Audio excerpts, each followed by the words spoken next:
চাঁপাইনবাবগঞ্জ জেলাতে প্রায় 2 লক্ষ গবাদি পশু আমাদের প্রস্তুত রয়েছে। তো এই আমাদের চাঁপাইনবাবগঞ্জ জেলায় প্রায় 1.5 লাখের মতো আমাদের প্রয়োজন, প্রায় আরও 50,000 অধিক আমাদের উদ্বৃত্ত থাকবে।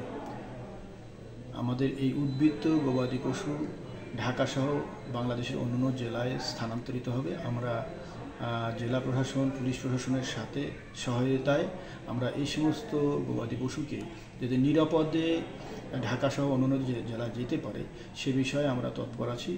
এবং এই বছরে প্রতি বছরের নয়, এবছরে আমাদের দেশি গরু দ্বারাই যেহেতু কোরবানি সম্পন্ন হবে।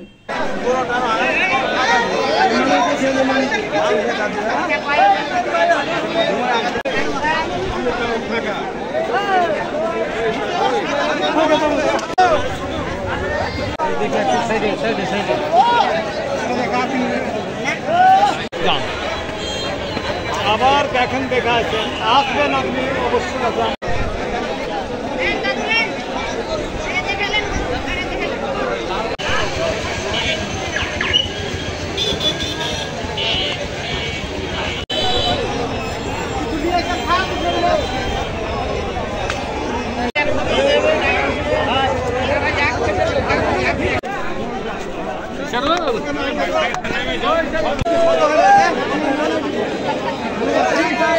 Hey!